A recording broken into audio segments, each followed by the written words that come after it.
Bagaimana kita bisa menerima penyingkapan pewahyuan firman Tuhan, agar hidup kita akan mengalami perubahan yang luar biasa. Yang pertama, punya hati yang cinta firman Tuhan. Diawali saudara cinta firman. Firman itu Tuhan sendiri, cinta Tuhan. Ayat 127, itulah sebabnya aku mencintai titah-titahmu lebih daripada emas, bahkan daripada emas tua. Emas menggambarkan sesuatu yang mahal, bahkan lebih berharga lagi nilainya dari emas tua yang sangat berharga pun ini tetap lebih berharga. Saat saudara sedang jatuh cinta, saudara akan melakukan seperti ini. Jatuh cinta pada seorang, saudara akan lakukan seperti ini. Jatuh cinta pada Tuhan, saudara akan lakukan seperti ini. Dulu saya jatuh cinta pada pacar saya, sekarang jadi istri saya, Bu, baca itu di belakang. Sama, apalagi kalau dia ngirim surat gitu, saudara. Wah, saudara, dibaca lagi, baca sambil mesem-mesem gitu, saudara. Kadang-kadang ditaruh di bantal gitu, saudara, dibaca lagi, saudara. Betul nggak, saudara? Itu satu yang luar biasa, saudara. Ya, itu akan dilakukan saudara. Cinta dengan Tuhan juga akan sama, saudara. Suka. Kalau dengar firman Tuhan, mau baca suwe-suwe, bosan aku. Lah itu sudah beda lagi, saudara. Bosan dengan firman Tuhan. Orang cinta mengharapkan, cepat ini pada minggu, saya mau dengar lagi firman Tuhan. Saya mau cari lagi rema daripada Tuhan. Saya mau cari lagi penyingkapan dari firman Tuhan. Dengarkan, perhatikan, tangkap sungguh-sungguh, percaya sungguh, lakukan sungguh-sungguh. Mengalami kebenaran firman, hidupmu berubah. Dua, membaca dan merenungkan firman itu di bawah pengurapan Tuhan. Saudara dengar, saya selalu berkata, saudara, jaga hadirat Tuhan. Lalu dalam hadirat Tuhan minta pengurapan.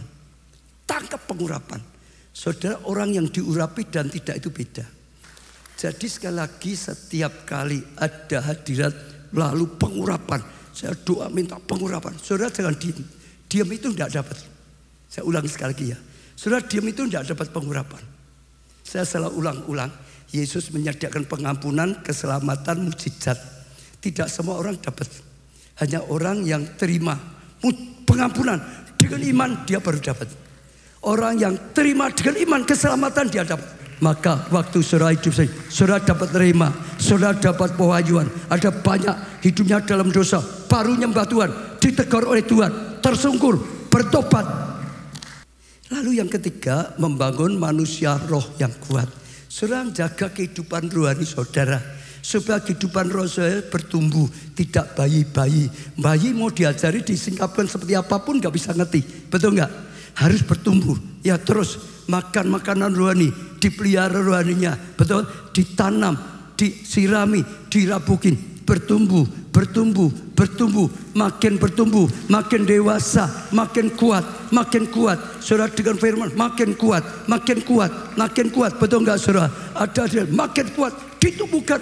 Kalau saudara sudah tumbuh dewasa dan kuat, sangat mudah saudara bisa tangkap perkataan Tuhan, saudara bisa tangkap rema daripada Tuhan, saudara bisa tangkap pewahyuan dari Tuhan, saudara mudah mengerti.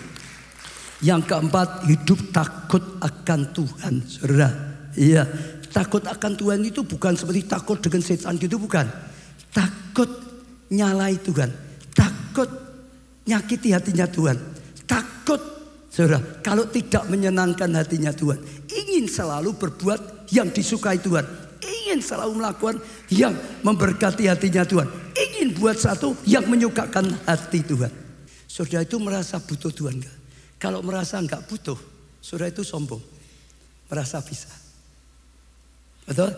Dalam segala kehidupanmu, mau membangun rumah tangga, mau bekerja, mau melayani, merasa bisa atau merasa tanpa Tuhan aku enggak bisa.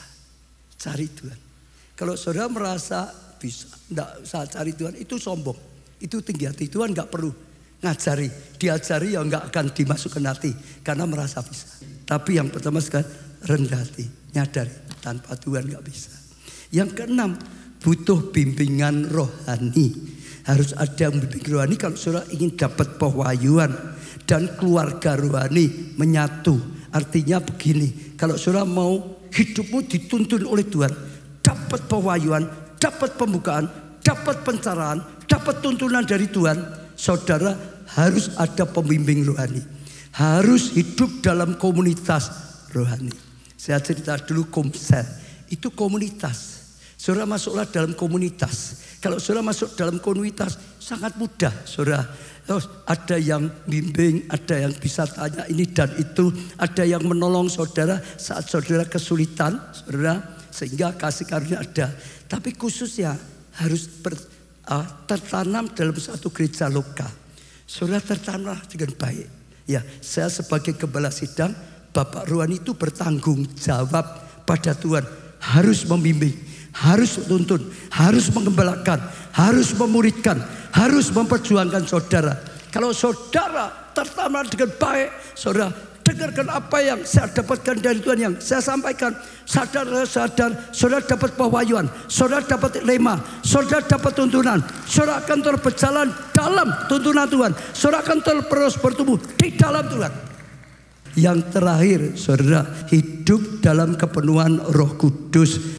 Saya ajak saudara tangkap satu, yang paling berharga saat ini itu Roh Kudus yang ada dalam kita. Allah kita Tritunggal, Bapa, Anak, Roh Kudus itu cuma satu. Hanya ada masanya, penampilannya.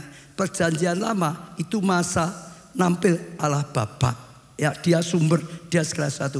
Perjanjian baru itu zamannya Allah Anak Yesus. Tapi setelah Yesus naik ke surga, itu zamannya Roh Kudus. Sampai sekarang. Yang berkarya di tengah-tengah kita, Roh Kudus. Yang tinggal di dalam kita, Roh Kudus. Yaitu Tuhan sendiri. Yang bisa menolong kita, Roh Kudus. Yang memberi pengertian, Roh Kudus. Yang memberi kemampuan, Roh Kudus. Yang beri tuntunan, Roh Kudus.